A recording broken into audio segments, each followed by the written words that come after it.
तो देखिए साहब यहाँ पर to find the 2D rectangular perpendicular components को हमेशा क्या बोलते हैं, रेक्टेंगुलर कंपोनेंट्स।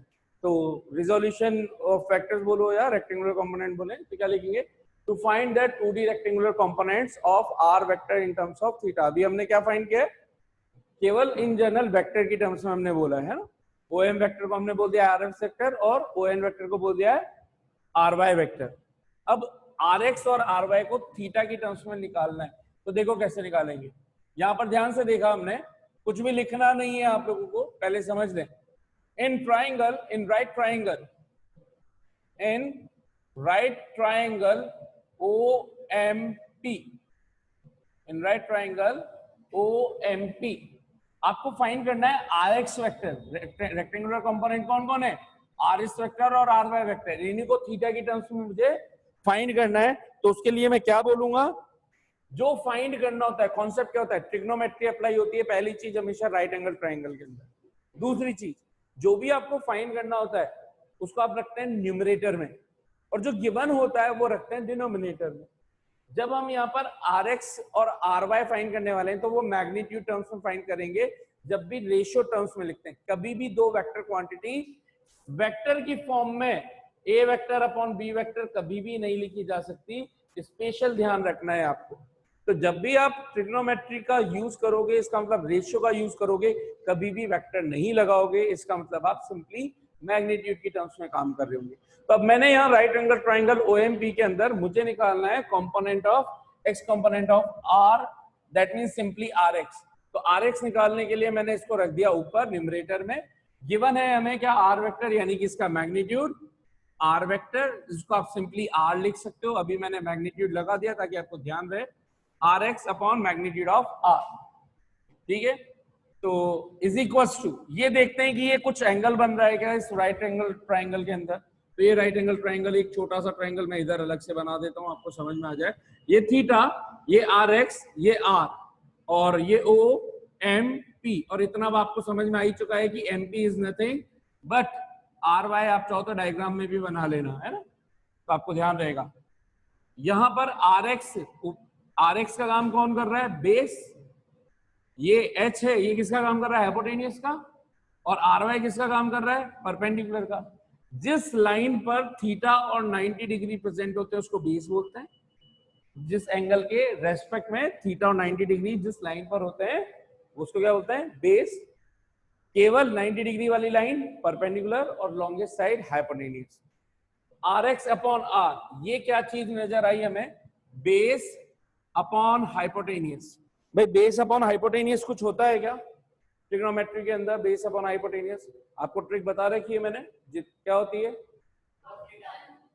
हाँ, पाकिस्तान, वेरी गुड, पाकिस्तान भूखा प्यासा, हिंदुस्तान हरा भरा, या फिर पंडित बद्री प्रसाद हर हर बोले सोना चांदी तोले। तो बी बाय एच सबको समझ में आ गया, कॉस थीटा। तो क्या इसको इधर ट्रांसफर कर दूं तो मेरे को आर एक्स की वैल्यू मिल गई क्या, आर कॉस थीटा। तो ऐसे लिखो, या किसी को अगर ये इस फॉर्म में अच्छा नहीं लग रहा तो आप ऐसे लिख दो, R cos theta, R X is equal to R cos theta, ठीक है। यहां पर हमारे पास इक्वेशन नंबर 1 वो चली रही है, 1, ये 1 ही है, ये और ये अलग तो है नहीं, 1, और इसको मैं 2 दे देता हूं। तो यहां पर मैंने इस आर एक्स की वैल्यू निकाल ली। अब मेरा काम है इस 2 इक्वेशन में आर वाई की वैल्यू भी फाइंड कर लेना। तो ये मैंने पहला पार्ट निपटा दिया। सेकेंड पार्ट आर वाई, तो आर वाई फाइंड करना है, तो आर वाई अपॉन आर, ध्यान से देखा तो ये बना परपेंडिकुलर अपॉन हाइपोटेनियस, और perpendicular upon hypotenuse everyone sine theta, very good, sine theta. तो आर वाई की वैल्यू कितनी आ गई, आर साइन थीटा। इनको दे दी मैंने इक्वेशन नंबर 3, 4, और अब मैंने बोल दिया by equation 3 and 4 into 2, by equation 3 and 4 into 2, 3 और 4 से ये वैल्यूज इसके अंदर सब्स्टिट्यूट कर दो। We get R vector is equal to R cos theta I cap plus R sine theta J cap, ठीक है।